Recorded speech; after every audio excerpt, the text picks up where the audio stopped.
un petit tour du propriétaire, ouais, bah carrément, bah écoutez, bienvenue à bord de freelance.com, le bateau de charter assez réputé dans les Caraïbes, très prisé quoi.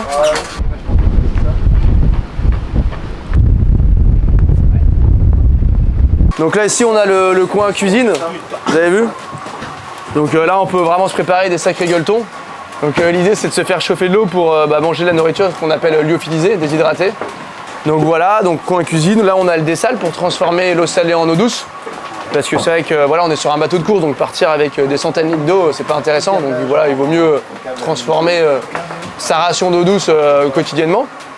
Là ici on marche sur les ballasts. Les ballasts c'est des gros réservoirs qui sont en ce moment vides, mais qu'on peut remplir d'eau potentiellement en fonction de la force du vent et l'angle du bateau.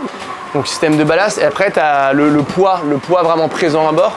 Donc là on a ce qu'on appelle un traîneau, on a des voiles, on a des sacs à matossage, des sacs avec du matériel de spare, on a des sacs de nourriture. Et en fait tu t'amuses vraiment avec les poids, pas en permanence, mais dès que tu vas changer ton allure ou tu vas changer de bord, et ben tu déplaces les poids en fait, en priorité.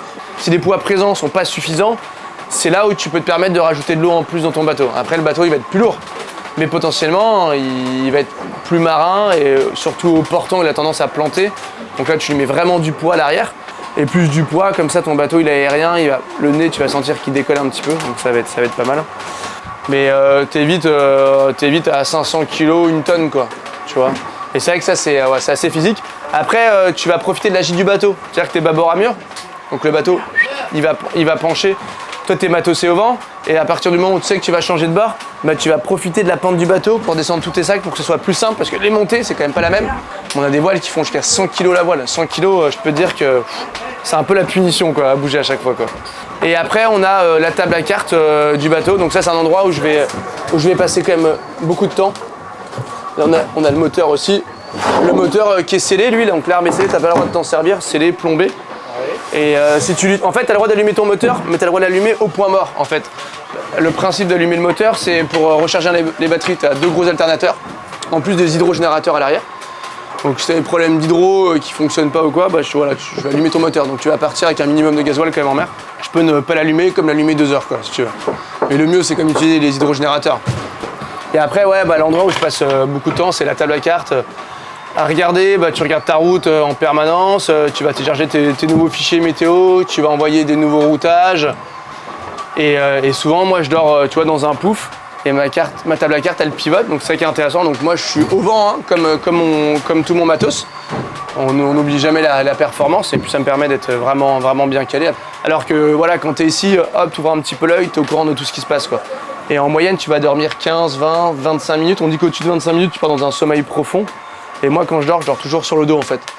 Et en fait, le fait de dormir sur le dos, c'est que quand tu te réveilles, bah t'es frais quoi. C'est comme si s'était rien passé quoi. Mais après, ce qui est cool, c'est mon petit réveil qui est assez doux. Toujours agréable de se réveiller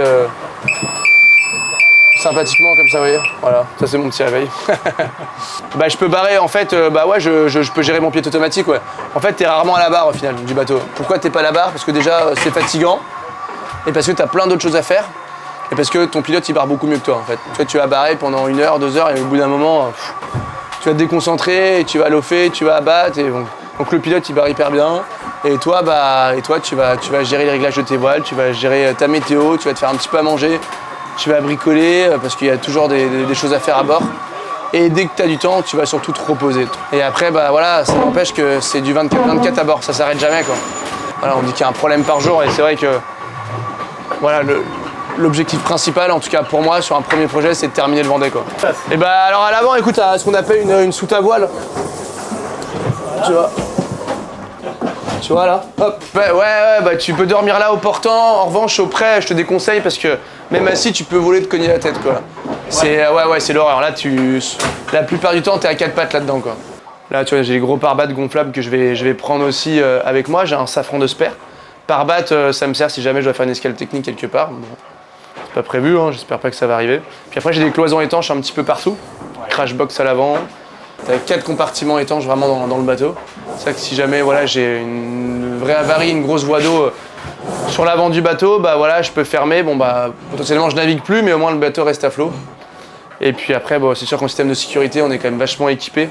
Et tu vois, tu as un radeau de survie sur le pont, tu as un radeau à l'intérieur. Donc c'est-à-dire que si mon bateau il se retrouve à l'envers et que je suis coincé dedans, j'ai quand même une trappe à l'arrière du bateau au niveau de la jupe qui me permet de sortir. Et j'ai une autre balise, un radeau, enfin ouais, j'ai tout ce qu'il faut. Là, ce que tu entends, c'est le vérin de quille. Donc ça, c'est le seul truc qui n'est pas manuel à bord. Donc en fait, tu as une quille qui pivote sur 40 degrés de chaque bord en fait.